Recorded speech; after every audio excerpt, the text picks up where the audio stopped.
His first 5 games as a starter, he scored more points than anybody since 1975. But just 2 weeks earlier, Jeremy Lin was sleeping on his brother's couch, expecting to get cut. If you don't play well tonight, it'll probably be your last game in the NBA. That's what Lin's agent told him on February 4th, 2012, hours before the Knicks played the Nets at the Garden. Depleted by injuries, New York's coach Mike D'Antoni was forced to give a chance to his 4th-string point guard, not expecting much. Before that game, Lin was a virtual nobody, constantly being mistaken for a team trainer. I feel like that's what gave him the push too. You know, he was sleeping on the couch, and they were like, "You don't play well, you'll get cut." You know what I mean? I think that's what they told him, right? You don't play well, you get cut. I ain't paying attention, but I think that gave him a little push. You know, he was sleeping on his brother's couch. He had to go hard. By security guards at Madison Square Garden. A month later, he was arguably the most famous basketball player on earth, with more jersey sales than Kobe Bryant and LeBron James. This is the story of Linsanity, breaking stereotypes and the craziest path to NBA superstardom of all time. Jeremy Lin was overlooked his whole life, by scouts, coaches, even by his own parents. His parents are both 5'6", and they never understood their son's obsession with basketball. But as long as he got good grades, they let him play. And because he loved playing so much, Jeremy always had good grades. And eventually, he became really good at basketball. Yet nobody seemed to care. Even though he averaged 16.4 points, 4.5 assists, and 2.4 steals as a senior, leading Palo Alto High School to a 32-1 record, and defeating the favorite Mater Dei in the finals to clinch the Division II championship, college offers for Jeremy were nowhere to be seen. Lin grew up across the street from Stanford, but their coaches didn't recruit him. Neither did the coaches from UCLA or many other prestigious universities. And it wasn't that college coaches were entirely unaware. Put your faith in Jesus Christ, everything gonna work out. See how they ain't recruit him? See how they ain't want him on the team? And look what he did when he was at the Knicks. Nigga got a name for himself, Linsanity. God always is always a. You don't want it to go where you want. Look, you might not want it to go how you want it to go. You might get mad when you don't like it the way it's gonna go, but God always got a plan. Of Lin. Jeremy actually sent his highlight reels, as well as full quarters of play to various programs, but with no result. No Division I program offered Lin an athletic scholarship, and it was easy to see why. Lin was a 2-star recruit, ranked 426th nationwide, standing at 6'1", barely cracking 170 pounds, and he wasn't athletic. And last but not least, he was Asian. He's an Asian kid and he's not 7 foot tall. You don't see a lot of Asian point guards making it in Division I basketball. Skinny white point guards get stereotyped, but for Asians, it was a whole different level, as no Asian point guard ever had a meaningful role in the NBA. Lin was battling racist remarks his whole life from opposing players and fans, and was always viewed as the weak link. But his confidence never wavered, and after they saw him dominate Division I players at an AAU tournament, Lin's talent was finally recognized by Harvard's coaches, who decided to offer him a scholarship. Harvard's underwhelming basketball program. I know doing that other Linsanity right there, got a bag, jersey sale. His bonuses doing again. Was desperate for talent, and Lin was also a great student with a 4.2 GPA. The endorsements he had. You know the endorsements nigga probably had doing the Linsanity. And jersey sales he had, bro.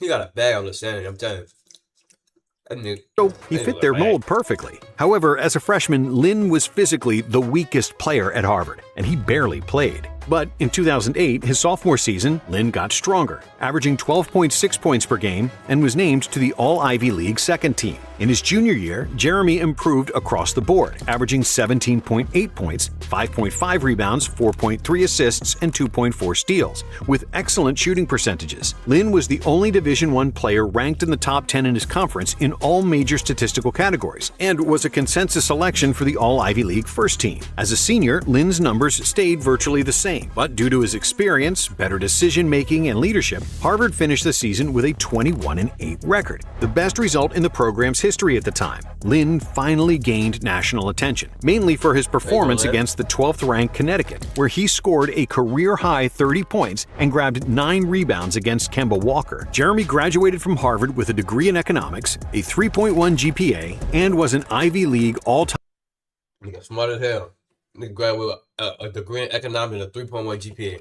Nigga had a 3.1 GPA. My GPA like 1.6. Harvard. This nigga is smart. With a degree in economics, a 3.1 I was sleeping on there. One GPA and was an Ivy League all-time leader in points, rebounds, assists, and steals. Lin put his name into the 2010 NBA draft, but the same pattern emerged as he was once again overlooked by everybody. If I don't get drafted here, I probably won't get drafted. I'm thinking like, oh, if I get drafted, what's gonna happen? I'm just gonna run around like hugging everyone. I'm gonna fly to New York tomorrow. Most scouting reports viewed him as a smart passer with a flawed jump shot and a thin frame, who might not have the strength and athleticism to defend, create his own shot, or finish at the rim in the NBA. Daryl Morey, the then general manager of the Rockets, put Jeremy's stats and draft combine results into a complex computer model, which projected Jeremy to be the 15th best player in the draft. But Morey and his staff weren't prepared to place blind trust in their model, because as an Asian American kid, Lin simply didn't pass the eye test. A year after Houston and every other team let Lin go undrafted,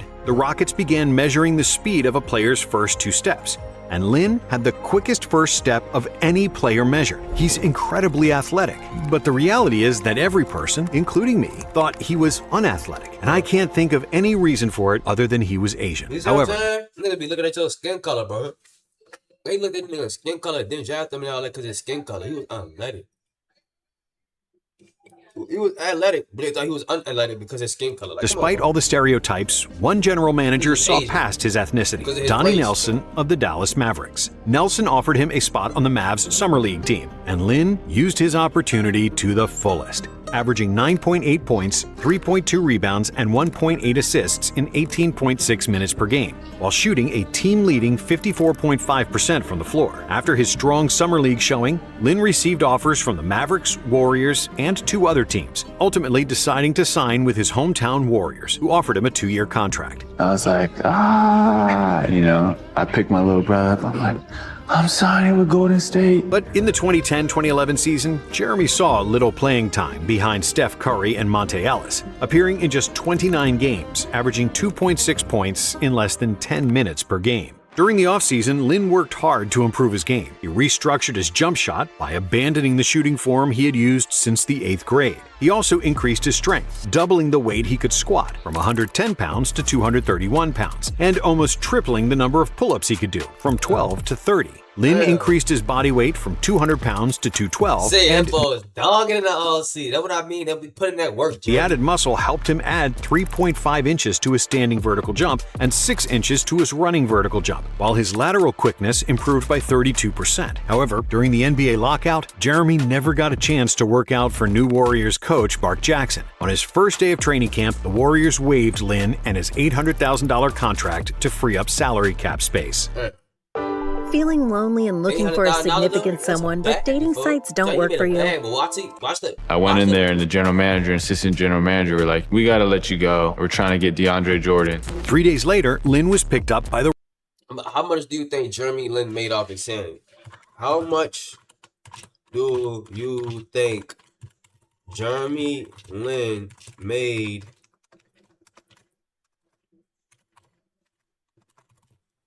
off Linsanity, including t-shirt sales, and endorsements? I don't even know how to spell endorsement rights. By the end, Jeremy Lin made, during 2012, Jeremy Lin made roughly $1 million off court. He famously spurred $1 million more endorsements that he promised for his best. He didn't want a triple double. Come on now, bro. Look at this nigga game.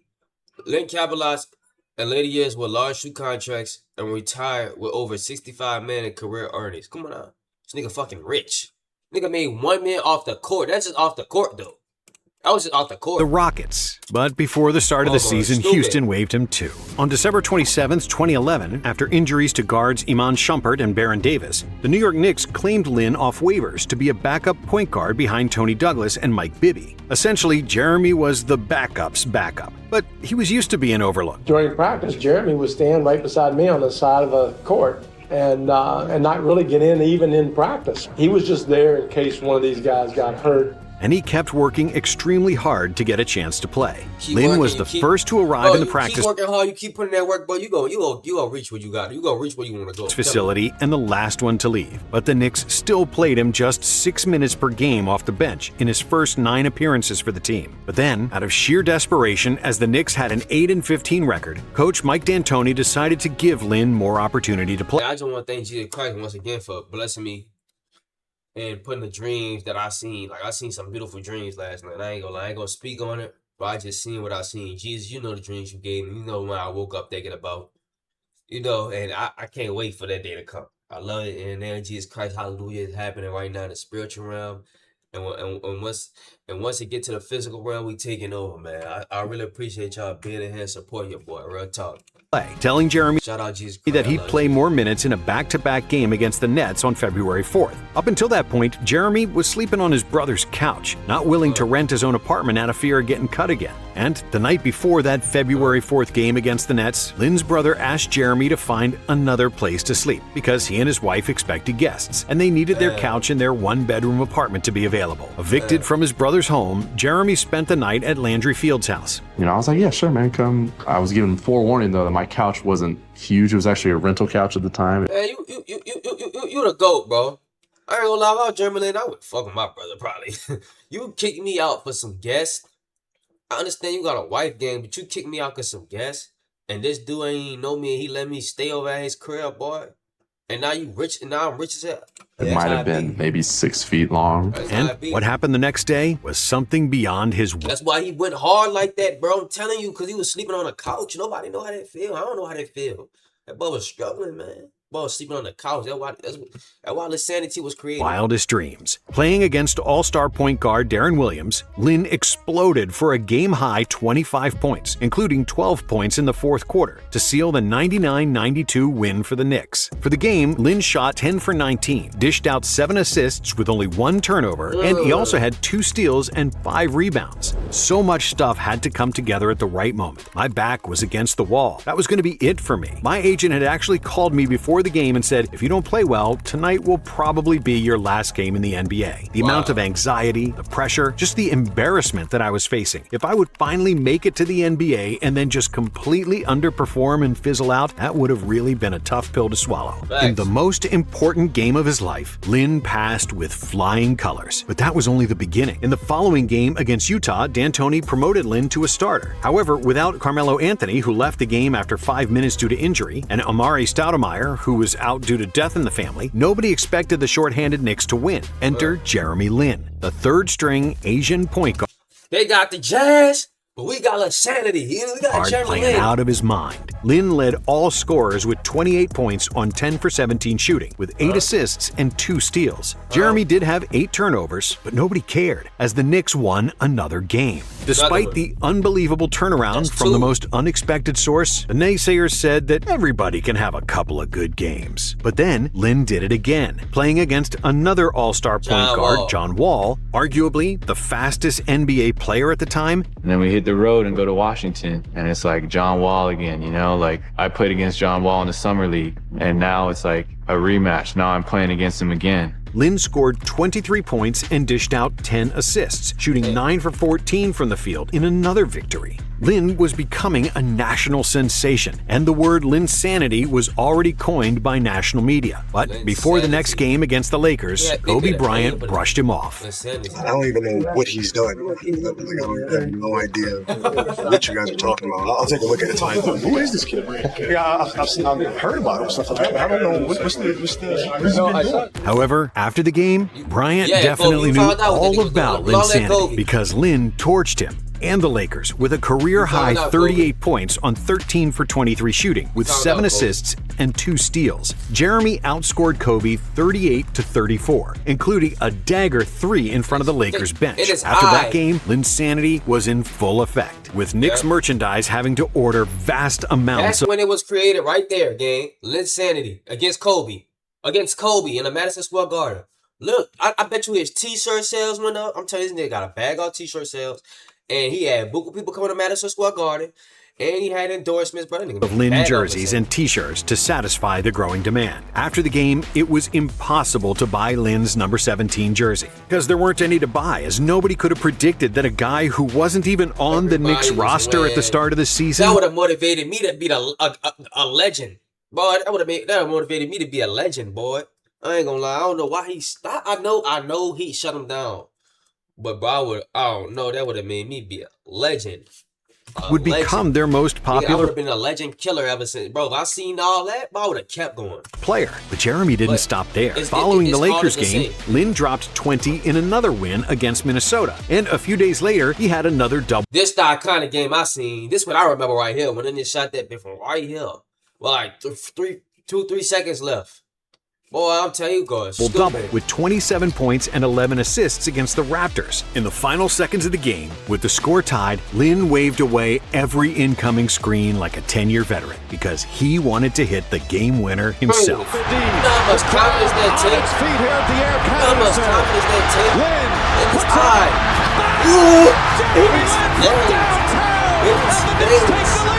In the next game against Sacramento, Lynn had another double-double with 10 points and 13 assists, leading the Knicks to their 7th straight victory and becoming one of the most recognizable athletes on the planet. Less than 2 weeks after he was sleeping on his brother's couch, Lynn scored 20-plus points in the next 3 games. And in the 13 games in February, Lynn averaged 22 points, 9 assists, and 2.3 steals, leading the Knicks to a 10-3 record. I have never, ever seen a player take the city, the state, the country by storm the way Jeremy has. He's on the front and back pages of newspapers. That was over right there, bro. Bro, they created Linsanity like 2-3 days in the game. Then it was in full effect against Kobe now. He's on 3 segments. They call this nigga Linsanity. He got a whole name. This is a non-superstar doing this. And they talking about who had a better run than Linsanity. What non-superstar had better? Nobody, chat. What other person got a name created named Linsanity? Linsanity fire, right? But what other person got a... To ESPN. He's on the front cover of Sports Illustrated. And 10 days ago, people didn't even know who he was, said Mitch Modell, the CEO of Modell's Sporting Goods, and one of many who were scrambling to find Lynn jerseys during Linsanity. Insane. But a whole name created after him. Well, that was the name, but you know what I mean. However, after a disappointing 18-24 record, the Knicks fired Coach D'Antoni, and in his place came Mike Woodson, who ran fewer pick and rolls, which didn't suit Jeremy's playing style. In 7 games under the new head coach, Lynn averaged a more modest 13 points and 5 assists per game, before suffering a meniscus tear that would sideline him for the rest of the season. In 26 games as a full-time player, Jeremy averaged 18.5 points and 7.6 assists, and the Knicks went 16-10 during that period, which was crucial for New York to make the playoffs. By the end of the season, Lynn's number 17 jersey became the 2nd best-selling jersey in the entire NBA, which is astonishing considering he got waived twice and didn't play for the first half of the season. After the 2012 season ended, Lynn became a restricted free agent, and the Rockets offered him a 3-year, $25 million contract. The first 2 years of Houston's offer were for $5 and $5.2 million, followed by $14.8 million the 3rd year. A higher salary in the final year, known as a poison pill, was intended to discourage New York from matching the offer, and the Rockets' plan worked. Despite Lynn's success and being the most popular Knicks player of this century, New York declined to match Houston's offer because of that poison pill in the 3rd year of his deal, which would put the Knicks in luxury tax. And that's how, after just 2 short months, the Linsanity era in New York came to an end. With the Rockets, Lynn had a solid but not spectacular 2 seasons, averaging 13 points and 5.2 assists on 44% shooting and 35% from 3. Playing a second fiddle behind James Harden, it's probably the best he could have done with such a ball-dominant guard. But for the rest of his career, Lynn never reached the heights of Linsanity. After leaving New York, Lynn played for 7 more seasons, averaging 12 points and 4.3 assists before retiring from the NBA at the age of 30, mainly due to persistent knee injuries. In his last NBA season, Lynn won the title with the Raptors, thus becoming the first Asian American to win an NBA championship. After the NBA, Lynn continued to play in China and Taiwan, the home country of his parents, where he still plays today at the age of 36. And despite a somewhat underwhelming career after Linsanity, Jeremy Lin will forever remain a people's champion, especially for Asians. Bro. Even though that's crazy. I thought it went crazy for like 2 months, bro. 2 months, Linsanity. Boy, went crazy, son. It went crazy, bro. Yao Ming was the first Asian superstar in the NBA. Yao was a 7'6" freak in nature, and it was actually Lin and not Yao who moved the needle and broke racial barriers. I feel like Asians in general don't get the respect that we may deserve.